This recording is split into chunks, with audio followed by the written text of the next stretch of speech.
about to roll the dice, that's why all my life I've been grinding all my life, all my life, grinding all my life. Sacrifice, hustle pay the price. Wanna slice, about to roll the dice, that's why all my life I've been grinding all my life.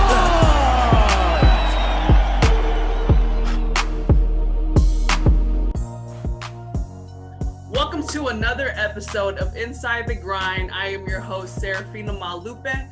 We have an amazing guest with us today. I am so excited that he is here.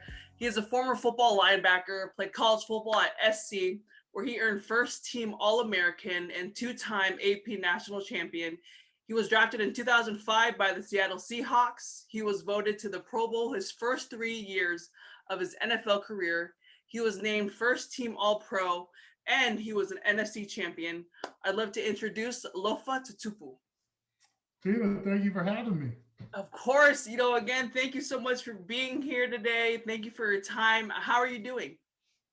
Blessed. I'm grateful for it all. I know, 2020 still, rolling over into 21 a little bit, but spending more time with the family, and you couldn't be more grateful for that opportunity. Yeah, amen to that. And how has the pandemic treated you? Different, right? Not just with business, but homeschooling. The kids. So I'm like the math teacher, the gym teacher. My wife's got all the important, the English and all the other ones. So I have fun with them because I like math and I like playing sports. So we got them doing that. That's awesome. And so now, touching on, your life and just how your career, I know you were born in San Diego, but you grew up in Massachusetts. Can you touch on that for us? Yeah. So, I mean, it's crazy because, my dad originally from Samoa, grew up in, around 5, grew up around Honolulu, grew up there, and then went to college at SC also. And then he got drafted by the Patriots. So, when I was born, my dad was already in his 5th year. And so we were heavily entrenched in Massachusetts. And I think we were the only Samoans out there. But, you grew up out there, loved it. And, it's crazy just, going from coast to coast and then ending up, in Seattle too. But, I love Massachusetts boy through and through, which is strange that, see an Islander out there, right? Mm-hmm, yeah, no, definitely. And I know your dad played in the NFL as well and playing for the New England Patriots. How was that experience growing up, seeing that, your dad being an NFL player? How was that? It's wild looking back now, but when you're young, you don't know any better, right? It's like what you're kind of born into, the circumstances you're born into. Mine happened to be that my dad was a football player, and so I thought everybody's parents, played football. Like that's how naive when I was a kid. I was just like, oh yeah, his dad must play football too. But it was special in the regard that from the time I knew what football was, I wanted to be a football player. And so to have that, role model, have that image and someone that's going through it and, really paved the way, not just for me, but for many others. It was incredible to have, that kind of advantage in terms of just learning more about the game, growing up in the locker room and going to the stadiums. There was some things that it really made it for when I got to the NFL, a seamless transition because I felt like I'd already been there before and I had always belonged, there, like almost like it was a birthright. Yeah, definitely. And I mean, doing my research on you, I read that in high school, I know you played both linebacker and quarterback in your junior and senior year. How did that come about? Well, I was always a running back, at least I thought I was, and I was always a linebacker because I was good at finding the ball and tackling. But when I got to high school, one of my best friends, who was a great quarterback, he ended up turning his focus over to basketball, and it left us without a quarterback. And so they just kind of stuck me there. And I didn't really know what I was doing. I would drop back. I had a decent arm and accurate arm, but I didn't always know what I was reading in terms of coverage and stuff.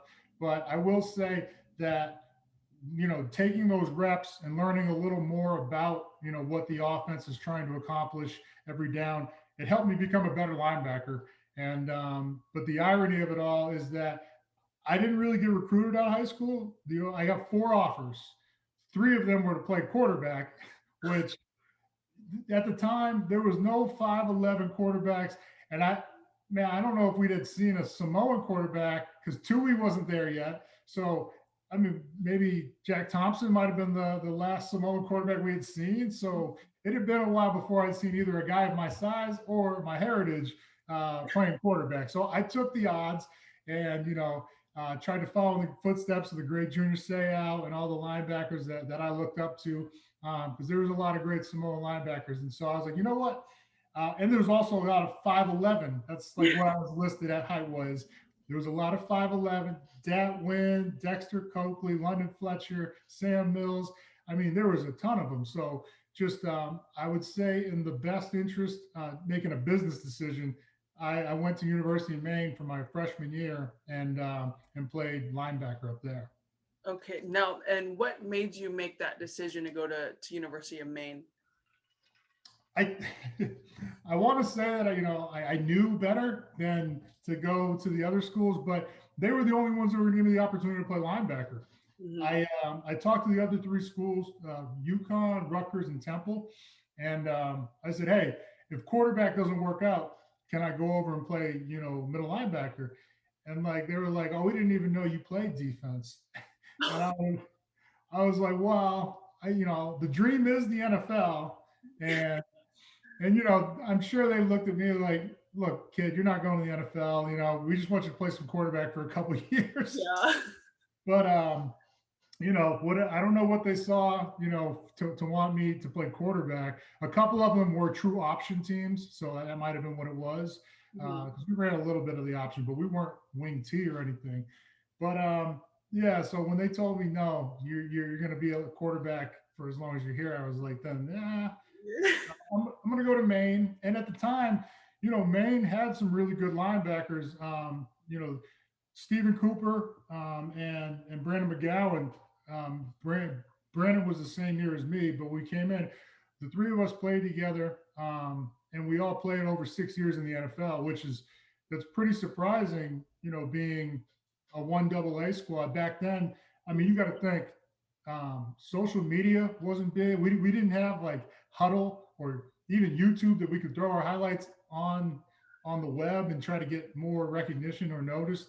So it's kind of unbelievable that the 3 of us, played that long in the NFL, coming from Maine to start.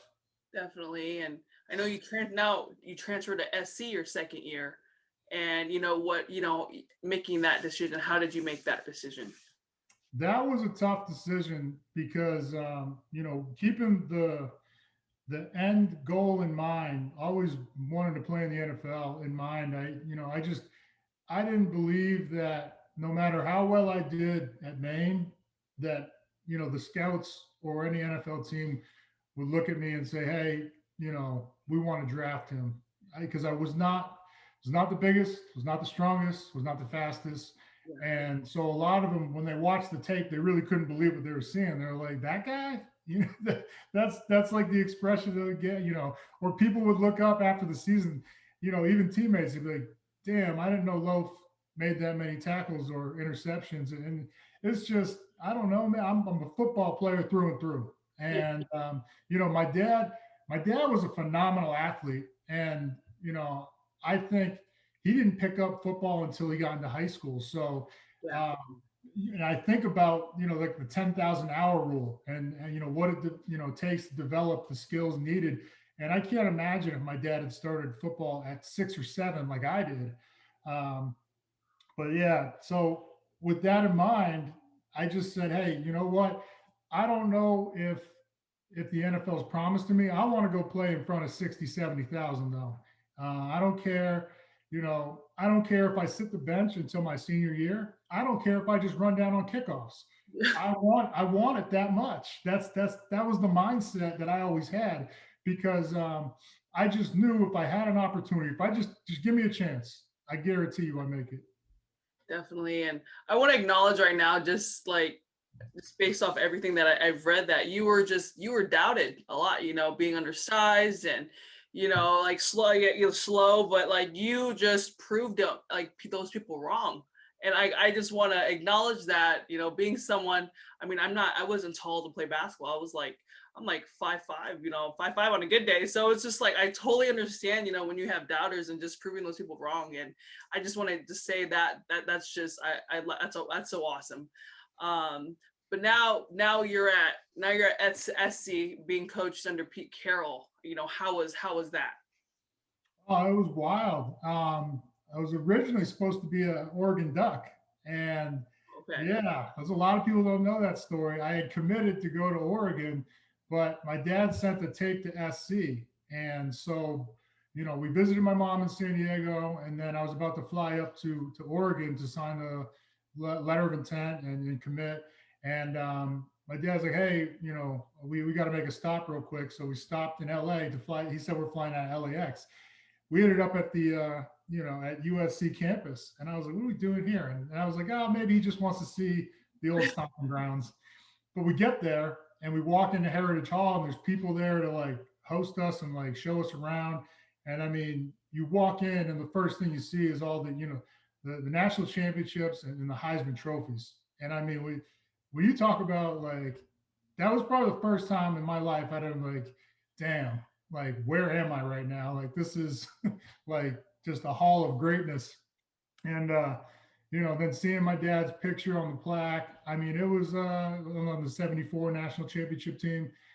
I was like, damn, it was a whole nother level. And so they bring us up to the coaching staff, and all the coaches are right there. I guess they had been watching the film. And Kennedy Pola, he he vouched for me. Him, Nick Holt, they were like, hey, this kid can play. Because at the time I was on the film, I was like 210, 215, and they were just like, he's too small. But I weighed in at like 225 when I showed up there. So Pete, he comes up and he's like, I understand you got a scholarship to Oregon. I was like, yeah, I'm headed up there right now. He goes, well, if you come here, if I offer you a scholarship, will you come here over there? And like it was instant. I said yes, but I did like a SWOT analysis and like a business mindset. I was just like, okay, Oregon's at the top. I might have to sit to play. And I didn't know that SC was going to be turned around in a year because they just came off the Vegas Bowl at 6-6. And I was like, oh, I could start here in a year. That's like the first thing I just, a little, you know, a little too confident, I'll say, almost arrogant. I was like, I can start here. And so I told him, yeah, I'll be, I'll come here over, going to Oregon. He's like, congratulations, you're a Trojan. And so, my dad, he looked at me, he said, I'm proud of you. It was kind of one of those moments that just I'll never forget. And so then, I enrolled that camp, and I was buried on the depth chart. I was I was like the third or fourth string Mike and the third string Will. And so, I was like, I'm in camp, and I was like, damn, maybe I should have went to Oregon. But because Pete was bringing in, top five class after top five class, it was incredible, the talent that was coming through there. But you know, again, I just, I stayed the course. Some guys graduated, and then, an injury happened to our starting middle linebacker. And I said, hey, can I try playing middle? Because I'm really a middle linebacker. Mm-hmm. And, despite the size, speed, and everything, they wanted to put me at will because they liked my playmaking ability, but I always liked being in the middle. And so I got in there in spring ball, won the starting position, and away we went. In the next 2 years, we 25-1 in 26 games, 25-1 record, a triple overtime to Cal, lost to Cal, and a guy by the name of Aaron Rodgers was our only loss. And we made it a split national title and an outright title in 04, wire to wire, #1, which, man, two of the best years of my life in terms of ball. Yeah, no, that oh gosh, that's such a great story. Well, one, thank you for sharing that story about Oregon. Like, I didn't even, I don't know if, like, yeah, like you said, like a lot of people know that. But how was, being in college? How was? I'm just so curious as to how the culture was, within the team, and being coached by like one of the, best coaches in the game, in my opinion, Pete Carroll. Like, how was that, the culture within the team? Yeah, Pete changed the culture because the SC every year, doesn't matter what year it is, SC will always have talent. There will always be three or four guys every year that go to the NFL and they just crush it, right? And it doesn't always mean that they did in college because I think that's the separation that we had was that we had the coaching and the culture change of this is how winners operate and this is what we do. This is just standard operating procedure. We win, and so with that, the spirit of competition is at the heart of Pete's his ethos or his philosophy, if you will, is I'm going to play the best guy, and I mean you see it when Russell Wilson got drafted in the third round. I know I'm jumping ahead, Oh but no, yeah. this is what he did at SC. Like if a freshman came in and he was just ready, Mike Williams, all these guys. There's a number of guys that just came in and they were just head and shoulders above talent wise, above everybody else. And as long as they could pick up the playbook and everything, they were going in. And so it was incredible, seeing that and being a part of that because that's led to all my success. The coaches that I had there: Nick Hole, Rocky Seto, Kennedy Pola, Ed Ogeron, who just won his title with LSU. Every single one of them. I was a lot of things before I got to SC. I was never a champion. I'll say that much. And there's a championship mindset or mentality that once you get that taste of what a championship feels like, because when you're going through it, it's hard work, regardless. And but no one ever gets anything. No one ever gets anything that they didn't just work their ass off for. I'll say that much. Yeah. You get what you deserve, and the work we put in, the hours, the film study, the fights at practice because they were so physical and just you know having going back and forth with the best of the best. That's what made game day easy. And so um, much like he changed the culture up here and brought the winning mentality to the Seahawks, Pete, that's what he really had to do because, like I said, the talent was always there, and I'm sure they worked hard, but the commitment to winning and just always giving your best shot, man. I mean, it laid the foundation for what my pro career. And let me put in there Ken Norton, because when you got Ken Norton Jr. going into a kid's living room and recruiting, that's why we became linebacker U. Ken Norton went in, he got Ray Maulupe, he got Kaluka Mayava, he got Keith Rivers, he got Brian Cushing, I mean, the list goes on. It was incredible the guys that we were able to sign because they wanted to play for Ken Norton because Ken Norton did it at the highest level. He made it to the the elite status that we all strive for. Yeah. And now you're finishing your career at SC and getting ready, for the draft. What your senior year, like, when the end of your senior year, what's going on in your mind and for what's next for you? Well, I left as a junior, and Sorry, yes. no, no worries. I left as a junior, and it was everybody's like, "What the hell is this kid doing? Like, is he stupid? Is he's 5'11", 240, and he's going to run a 4.8 40?" And in my mind, I was like, "Yo, I don't. How many more tackles? How many more interceptions? How many more sacks do you need to see before someone just gives me an opportunity that just believes in me?" And I mean, everybody, I remember talking to everybody, and then the draft experts, they're saying, "Oh, he's a fifth, sixth round pick, maybe an undrafted free agent." And I was like, do any of these guys watch football? Like, do they actually watch football? And because it's so, I mean, it was, again, just more of an uphill battle and nothing that I didn't expect. And like I said, I was like, yo, someone's going to give me the opportunity and I'm going to make them look good. That's, especially now after having the confidence of winning championships too. Like, are you kidding me? Like, um, I told him, I was like, just watch. And like, again, doubted again, but that just became more fuel to the fire. And I mean, I never really listened to the noise. I'll tell you, you know what? The one time where it did kind of get to me, um, because I'm human, right? When I didn't get a Division I scholarship for linebacker, and I went to Maine, but it pissed me off. Where I talked to some friends, and they just said, not that they accepted fate, but they were kind of thinking more, okay, well, when in 4 years from now, when football is done, what am I going to do after ball? And I just was unwilling to accept that as, my goals. I was like, I'm going to the NFL. And so, yeah, everybody told me I was making a huge mistake when I declared early for the draft. But I did my homework, did my due diligence. I looked at the linebacker classes from the years previous, and then I looked at a lot of guys that were going to stay in school for their senior year. The three guys from Ohio State, Carpenter, Schlegel, and AJ Hawk. They all would have got drafted ahead of me. I guarantee you if they declared.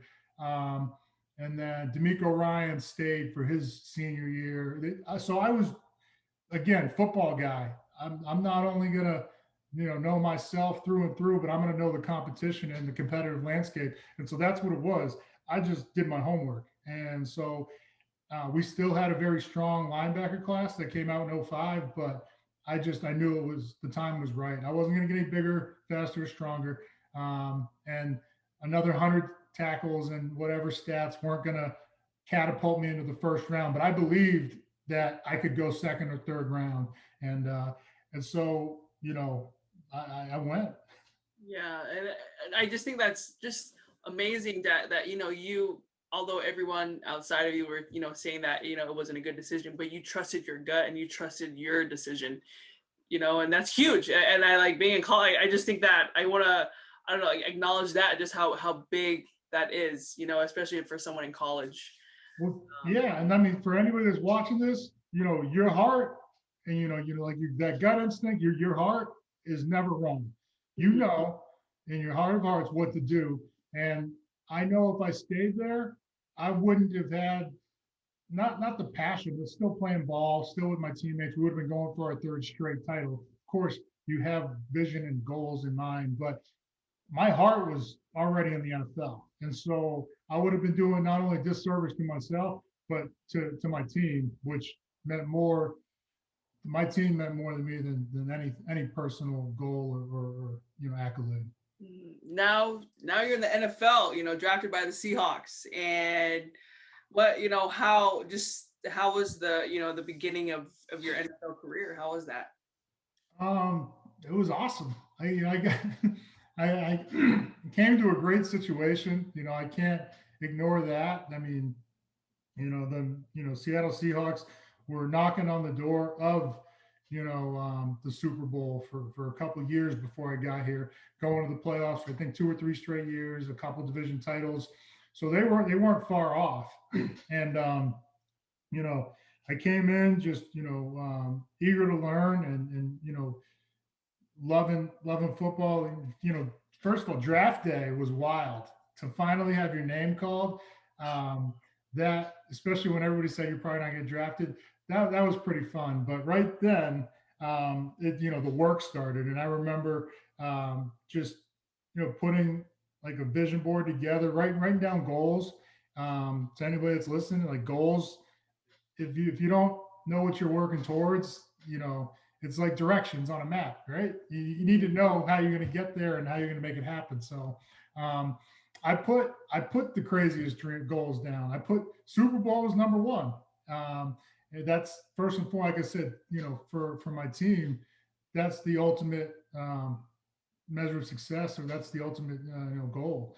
And then after that, I put Pro Bowl, even though most people would have just been like, "Yo, start." Can I get a starting job?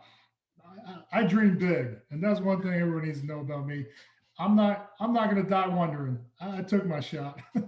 um, Much like I transferred, from Maine to SC and then leaving college early.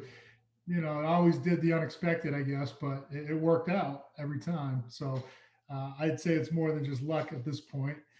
Um, but yeah, that team was incredible to be a part of. The number one offense with Walt Jones, Hall of Famers Walt Jones, Steve Hutchinson, Sean Alexander, the MVP that year, Matt Hasselbeck, Bobby Ingram, Daryl Jackson. I mean, that whole offensive line. I mean, they just beat the hell out of you all practice and made you better. So it was a lot like my SC days. But then on defense, I think there's a lot of guys that didn't get the credit that they deserved. Grant Wistrom, one of the best leaders I ever been around. Bryce Fisher, Rocky Bernard. I mean, the list goes on. Darby, Marcus Tubbs. Like we were stacked. Even though we didn't send 8 or 10 guys to the Pro Bowl like we should have, but it was one of the most physical defenses I'd ever been a part of. Ken Hamlin, Leroy Hill. I mean, Dede Lewis. We were coming for, I mean, we were out for blood. It was it was vicious. And but when all those, just like those SC teams, that 2005 team that I was a part of was one of the tightest groups, family that I've ever, and I still talk to a ton of them to this day, because that's what it takes to get to that big game is everybody, just pulling in the same direction and with the championship mentality. Definitely. And I mean, but getting voted, to the Pro Bowl your first 3 years, of your playing career, how was that feeling for you?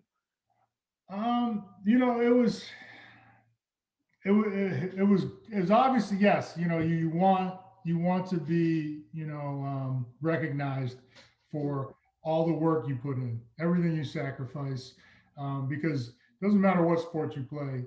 I mean, the sacrifices, are what makes you better.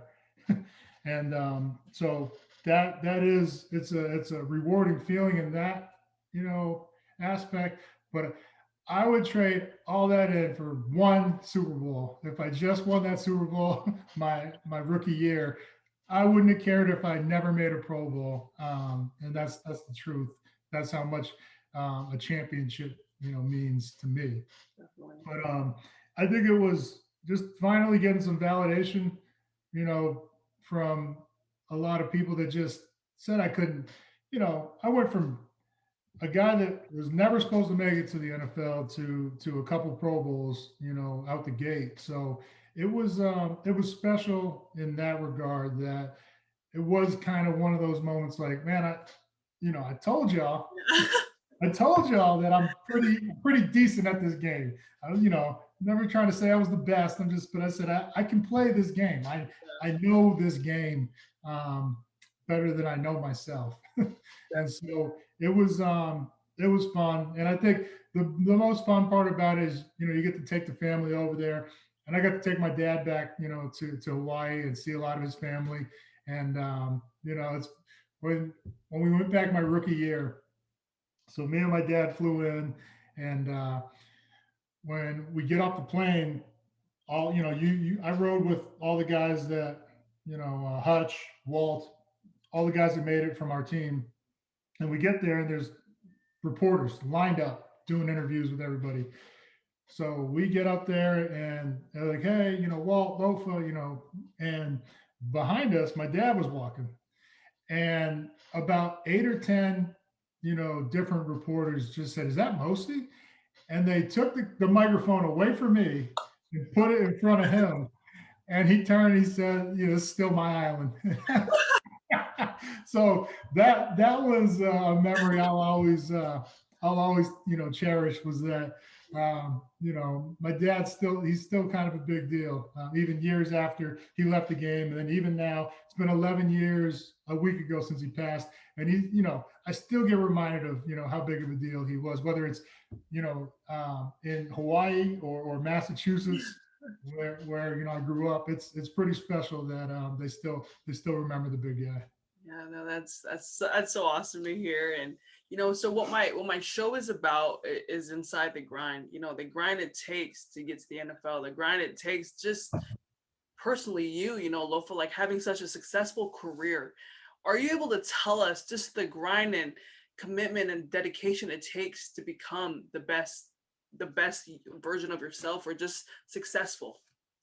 Yeah, I think it's really, there's really not a magic recipe. Like, and I think anybody that's had any glimmer of success, it's it's the work. You got to put in the work, and you got to just get after it. And like you said, it's a grind, and it's even when you love something. I always tell people to follow their passion, because when you follow your passion, there's a lot of people out there lying to you saying, "Oh, you'll never work a day in your life." No, you still gonna work. You are gonna work damn hard. And but I understand what they mean in that statement. That if you do what you love, that you won't work a day in your life. It's not gonna weigh on you heavily. You're not gonna go. You're gonna go into it with the right attitude. Because that's one thing you do have control of. You have a choice. When you're doing the work, you can either have a good attitude about it, which makes it go by quicker. And I'm telling you, even if you're lying to yourself at first, but when you fall in love with that process of getting up and getting after it, and just, this is who I am, this is what I do. Whether, it's just like The Rock. Look at let's take one of the most successful guys, in the history of the world. He always preaches, do the work, but then he always says, I do anything like I do everything, just all out. Like, and that's like kind of what I was referring to when I said, I'm not going to die wondering if, if I had a dream, I went for it. And, doesn't mean I always attain that dream, but you do need to come away with a lot of life lessons, and you have to learn. Like, so you either, another great saying, you either have wins or losses. No, it's wins or learns. It's only a learn is only truly a loss. If you didn't learn anything from that experience, you took nothing away from it, then you did lose. And that's tragic. And so I think, to anybody listening, I'd say chase your passion. And I'm even doing it with my kids right now. Like, one's into music, and like how I look at it, I'm already analyzing it, for him, because he's so in love with music that if he goes into the music industry at any level, whether, it doesn't mean he's going to be a rock star or a famous singer, but there's a drummer, there's there's a bass, there's all these other, and then guess what? Behind the scenes, there's another 10 or 15 jobs, the producer, there's aspects that just keep you in the game until you figure out what you want to do with your life. And so I don't even care if it's video games, as long as my kid has a passion and a burning desire to be the best gamer, or learn something about it. I'm going to push and just do my best to show him how to work hard, because that you'll never find someone, like I said, that gets something that they didn't deserve or work for. They work their ass off for it if they got it. No, definitely. Thank you for sharing that. And it's something that I learned as well in college, was like, there are two things you can't control, which is your attitude and your effort. Yeah. That's what it's about. That's your attitude and your effort. And that's what a lot of people, they don't get. They don't understand that. Okay, like, even like my kid, like doing schoolwork. Okay, you got to do it, but if you slump your shoulders, if you fight yourself, it's going to be that much harder. But if you just say, "Oh, let's knock it out," like, I'm talking anything. If you approach it with the right attitude, yeah, it's not going to be as hard. And then your effort. See, now that's just all want to. Like, yeah. how do you? I don't care if it's washing dishes. I don't care if it's like any chore. Like, do you do it to your fullest extent? Do you make sure, is it the best you could have done? I think that's the way you find peace in whatever you're doing. Is like, okay, I put it out there. I went for it. Yeah, and it's like, but also, because there's days where you're not going to feel like doing it, but those are the days, those are the times where you're gonna have to want to do it the most, because you're not gonna feel like wanting to do it all day, every day, but that's what sets, I feel, that's what sets like the greats from the goods. The greats, they do it. Does that make sense? So Absolutely, it makes sense. That's the difference, in everything is, just it becomes like I was saying with the championship mindset or the winning mentality. It was like we went so hard, we did the grind so much that it became our normal. And when that becomes your normal, when getting up, busting ass in a workout, going and getting some good food, watching film, when that becomes your normal, everybody else seems average to you. Like when your competition, I don't care how talented they are, ways to beat them. You've already figured out ways to beat them. And it's it becomes, I mean, it's fun. It's scary how fun it is yeah, because everybody next to you. That's why any team sport, I would, tell any kid, get into sports, but get into any team sport, because when you find out, how fun it is to be part of something bigger than yourself, and just, we're all going for a dream that it takes all of us. It yeah, takes everything we got, and that's what, you know, those 3 years were back-to-back titles, and then going to the Super Bowl. It took every single one of us. But you're absolutely right. It's just, you got to embrace it. You got to fall in love with the process, and you know, a good one I heard was momentum over motivation, because there's going to be days you don't have it, but if this is what you do, yes. every day I wake up, I'm blessed to do this. This is what I do, and that's what it means. It's, momentum just continues, motivation's fleeting. Yeah. Oh man, thank you for sharing that. I'm gonna put that in my back pocket. Because I love quotes like that. But are you able to share with us just a moment in your career where you had to face adversity, or just a challenge, and having to overcome that? Are you able to touch on that? Oh, I mean, my whole life, my whole career. How much time you got? Yeah, I got a lot of time. Yeah. No. From always being doubted, and that I think that started because the mental warfare of that is pretty. It can lead to emotional, and just like, what am I doing? Are they right? Am I wrong? Like, that could be, the internal battle, of competition, and even just within oneself. So we could start there, but then as it as it got as I got older, it's, kept, proving that I could play. The injuries, I think, something I think you shared, you hurt your knee, which, it's the ACL. That's a tough one.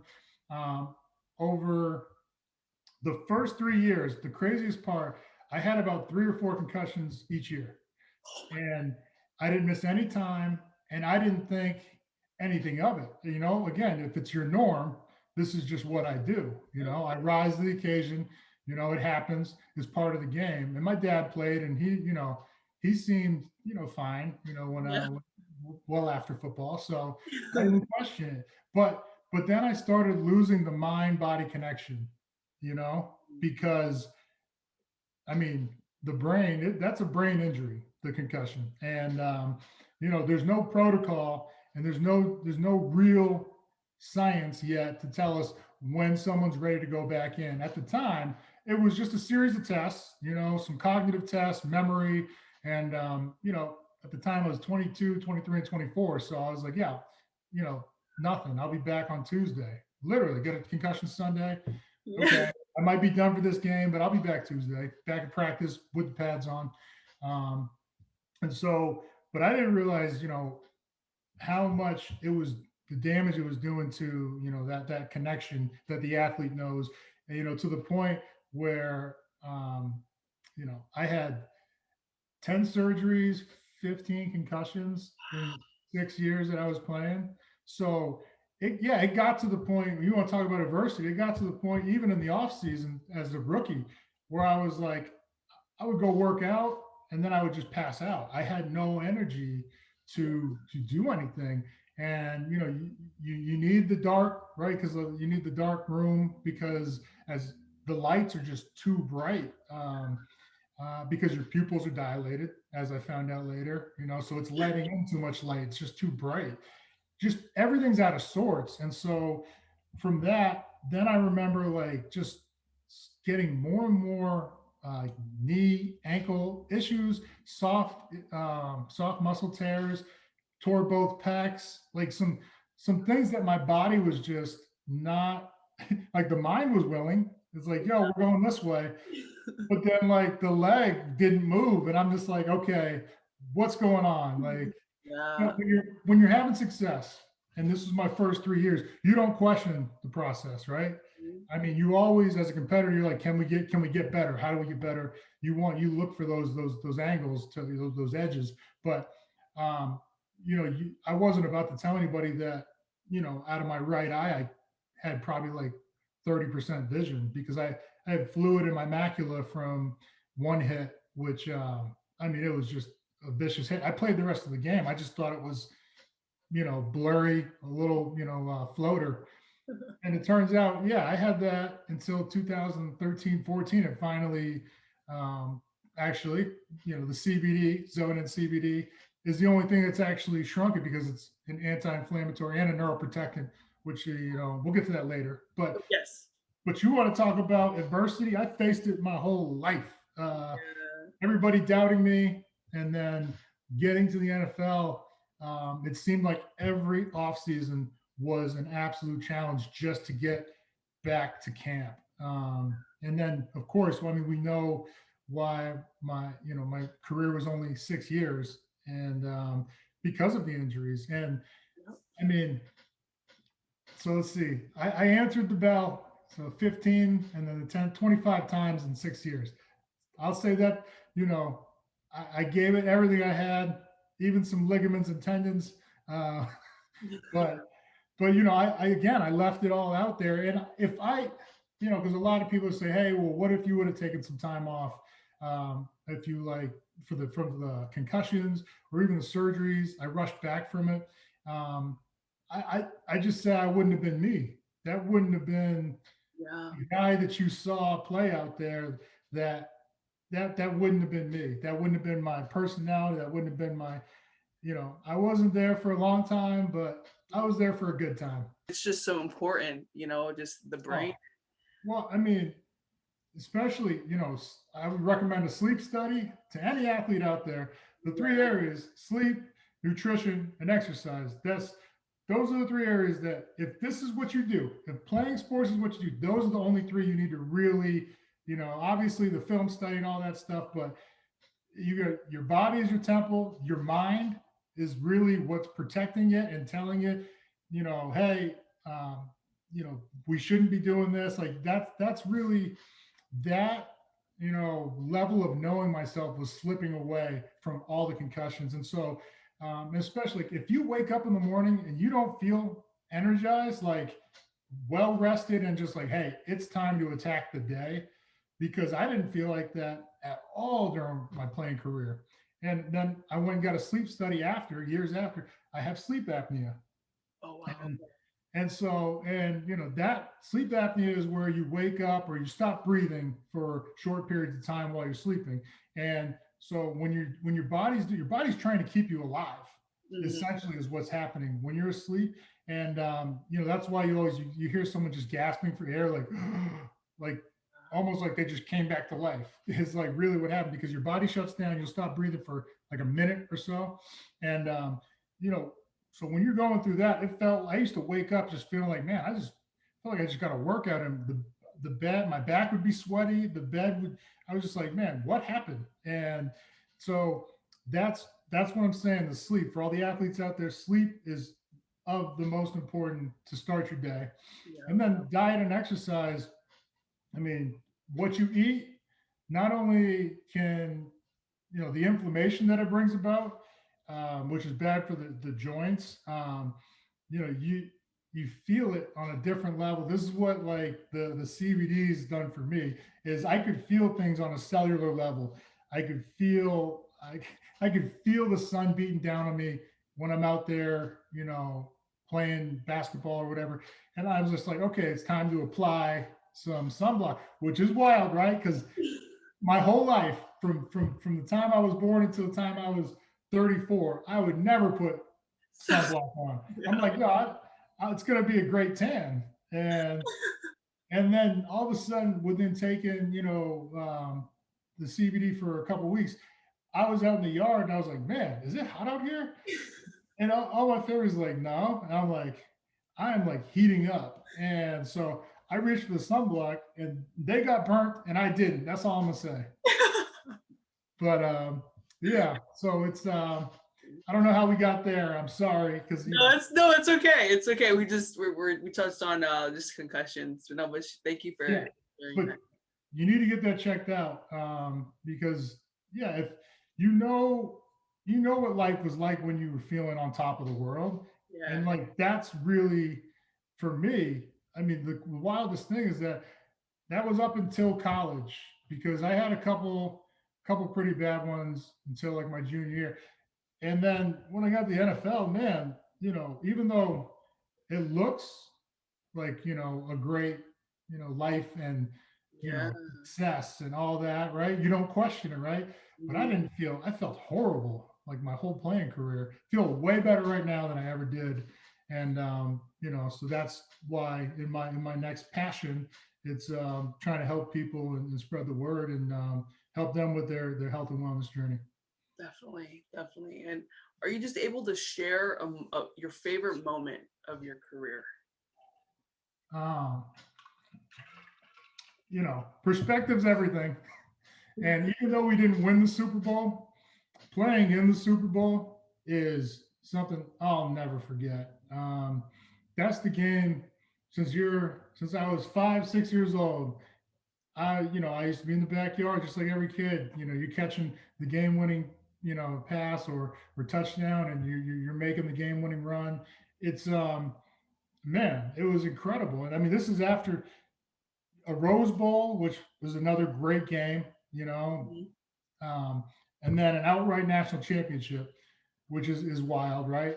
But the Super Bowl, man, I mean, I just remember just walking onto the field pregame and just taking it all in. I was like, this is incredible. Everybody's watching, and would have loved to come away with the win there, but that's life, man. Some shit happens sometimes, and you just got to keep going. And so we got close a couple of times the next couple of years, but for whatever reason, it wasn't meant to be. And I know that walking on that field was just incredible. Playing in that game, incredible. And then that whole year, those 3 years, but that whole year of football in 2005 with all those teammates, I'll never forget that. Incredible. Yeah, but I mean, you said a great message. Perspective is everything. So but now let's touch on your company.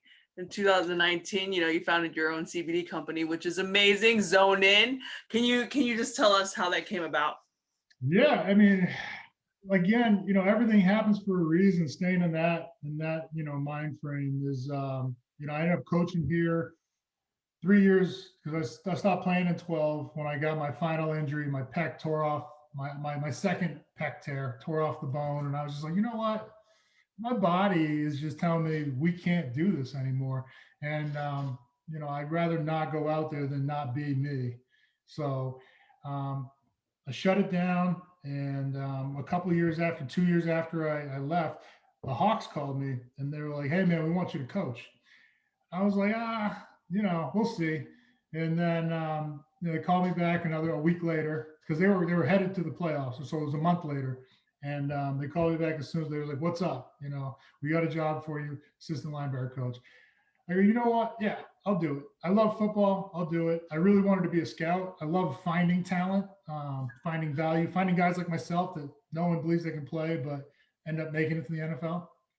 But again, I'm chasing my passion, right? I was trying to chase a ring as a coach. And that's how sick I am that I was like, you know what? I can, I get to coach Bobby Wagner and KJ Wright. They got Russ, they got, beast mode. We're going back. So let's do this. And I just said, I'll do it. And so I came out here coaching 15 and 16, went to the playoffs both times. Watched some of the greatest football players, some of the greatest Seahawks. A lot of those guys are going to be in the Ring of Honor soon, deservedly so. It was incredible. But in that same time, I also invested some real estate, and it was in the I-502, the legal recreational cannabis business out here. And so with that was in 2014. So it was almost a year before I came out here. So just started learning more and more and hearing more and more, but I wasn't hearing so much about THC as I was hearing about CBD. And so I just started doing my research because I was hearing all these incredible stories. The first one with Charlotte's Web, and they were helping Charlotte Figge, the young lady with epilepsy. And so then I started hearing more from friends and family members that or people within the industry, I should say, were telling me, hey, try this. And I came across one product. It was full spectrum oil, meaning like the whole plant extract. And it was very little to no THC. And so I was like, okay, so, no psychoactive high, no nothing. I was like, let me check this out. And I'm talking within weeks.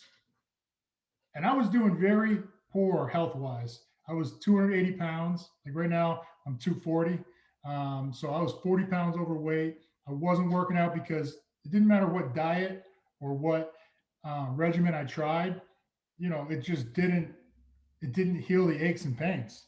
It didn't heal the inflammation because I had a couple, like a month or two where, I was training hard and I was losing weight. And even though I looked good, like everybody, oh, Loaf looks great, I felt horrible. I was like, I can barely, if I run today, I can't run for like another 3 days. And then, so it wasn't, I was trying my best because like I said, shit happens, keep going. I was trying my best, I could say, but my best was nowhere near good enough, especially not with the mindset that I had developed as a champion.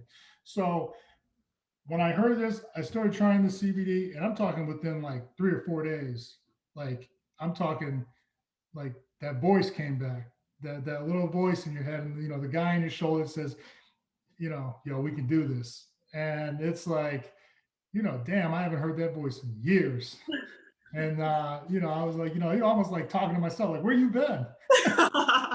And but it was incredible. I mean, I was sleeping better. I was waking up. I wasn't crawling out of bed, like rolling over, letting the blood rush to my feet so I didn't trip. Like I'm talking like real. I had looked like I was maybe 70, 80 years old in terms of like how I was moving. And and so I was like, this should not be life for a 30-year-old, 31-year-old. Hold on, I'm just saying I'm 25 years old and I feel like that. So don't even like. Because you're an athlete and especially the worst part is we know how good we used to be. Exactly. Like, man, even just 5 years ago, I was out there dunking. Like we know. Of course, we hold ourselves in that light. Like, oh man, I could do that. Yeah. I tried to pick up like I used to clean almost 400 pounds easy, and like I just did 315 for deadlifts the other day. I was like, wow, that's kind of heavy. But so like I said, it just started this snowball effect of me taking better care of myself, but also because CBD it acts on our receptors, our cell receptors. We have cell receptors. CB1 is in our brain. CB2 is all throughout our organs and body. So that mind-muscle connection is more accelerated than I've ever known. And I've gotten myself out of bad situations like running, and I feel my hamstring tighten up. My knee and my hip flexor kick in, and I naturally like run a little more proper. Like, it's crazy. It's crazy how quick the response from muscle to mind is now that I've been taking it, for so long. But I started to feel how bad food affected me on a cellular level, like sugar. Like I remember I hadn't had any sugar in a while, and then I worked out, and then I took the kids to a movie. My boy had Sour Patch Kids, my favorite. So good. Those are good. I grabbed a handful, threw it in, and about 15 minutes later, I almost puked. I didn't realize, how toxic sugar is. And, I mean, which that sounds horrible as an athlete. I knew that it's not good for you. So I'm not saying I didn't realize, but I never felt it on a cellular level to where like, wow, like I felt the energy high and then I felt the crash. I felt sick to my stomach where I wanted to puke. So like when I tell you, like it's brought me to a like almost a level of enlightenment, especially in terms of like what affects me, energy, food, anything, whatever you consume. And like, so like I said, whatever you consume is not just food and drink, energy. So like what you watch, what you read, music you listen to, it plays a role on your mood and the way in which you operate. I promise you. Yeah, no, it's crazy that you mentioned that because I read a book. It was written by Trevor Moawad. It's called "It Takes What It Takes." And Russell Wilson wrote the foreword, and he talks about it's so important what you consume, and it comes with like music and TV, and it's all of that, and it's so important, especially about like the people you surround yourself with as well. 100%. Yeah, But it's just, yeah, it's that energy. It's a life force of its own, and yeah, even negative talk and positive talk. I guarantee you, even there's like a study of a lifter. I forget which one it was like where if you say you're going to do something, you do it when you're moving that bar. But if you go into it like, I hope I can get this, or we'll see, you have no chance of success. But I just operating on a whole nother level, and then even the name, zone in, it's derived from positive psychology, which flow state is also known as being in the zone. And so when you're in the zone and you think about any performance, think about everybody knows about the zone, whether you're an athlete, athletes definitely know about the zone because their best performance, everybody said, oh, they were in the zone. And but coders, musicians, artists, they know all about flow state because that's where you get that. A lot of them get the creative block, right? Writer's block, but I'm telling you, CBD has literally removed me from myself and given me more perspective on life. That's what I will say it's done for me. And with that, I'm not getting in my own way anymore, whether it's business, whether it's life, whether it's family, like everything's been better. The last 4 years have been the best years of my life. Everybody would have thought it would be a football. No. Yeah. Last 4 years have been the best years of my life. Wow. We may need to talk more after this. I might need to order some. But no, yeah, I know, definitely. But at the end of this, and when you look back 30 years from now in your life, what do you want to be remembered as, and what do you want your legacy to be? That's a great question. My dad, who just passed 11 years ago, a week ago, it'll be 11 years. It was 11 years. And, my whole life, I was trying to fill his shoes as best I could on the field. But all throughout my life, I just kept hearing how great he was off the field in terms of helping others. And, that's the real legacy that he's left because I still get stories, whether it's in my emails or text messages, or DMs of people telling me how he impacted their life in a great way. And so while it was always about football and that was our biggest kind of, bond, filling in his shoes off the field is really what I want my legacy to be because it's crazy how it comes full circle. The first event I ever went to with my dad, a charity event when I was a kid, was a Special Olympics, and so that was I've always done work with them. When I went to the Pro Bowl, me and him did the punt, pass, and kick with Marcus Trufant, and just this past week, it was almost like within a day or two of his passing, the anniversary of a Special Olympic athlete called me out to do the polar plunge. And yeah, and I was like, man, that's so wild. It's almost like in moments like that, I see him like saying hi, almost like he told my man to challenge me almost. And so that's what I want my legacy to be, as good as his off the field. Because there people are going to forget you play football. I mean, it's just something you did. That's once an athlete, always an athlete in our minds. But there's a lot of kids out there, they don't know I played football. My kids don't even know I played football. Yeah, no, definitely. And it's like Oh. I learned as an athlete, like with the sport that you play, it's not who you are, but it's what you do. It's what you do and not who you are. So, thank you for sharing that.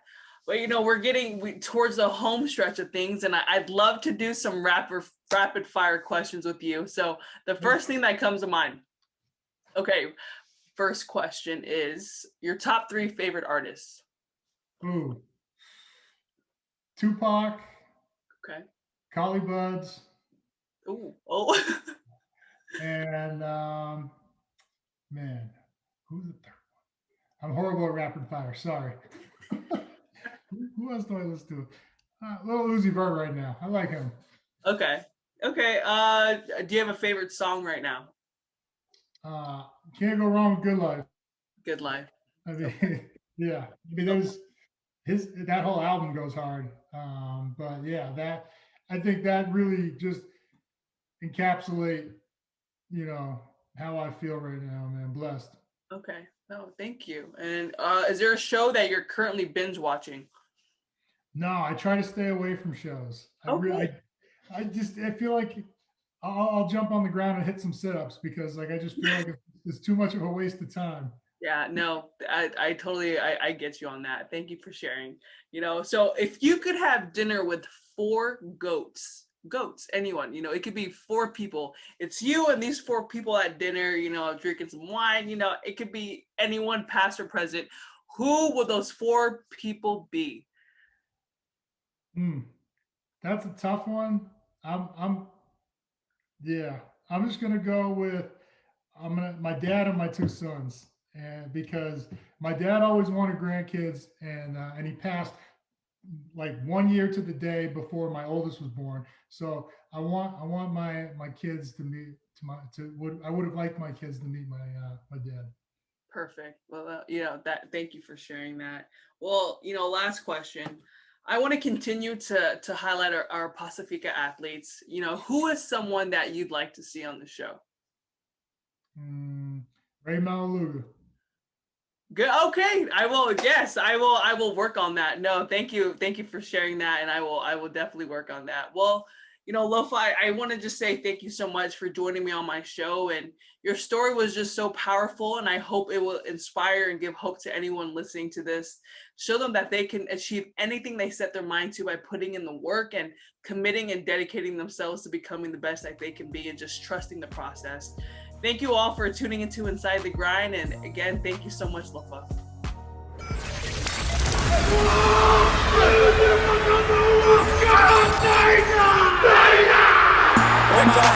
Grinding all my life, sacrifice, hustle pay the price, one slice, got the bullet dice, all my life, I've been grinding all my life.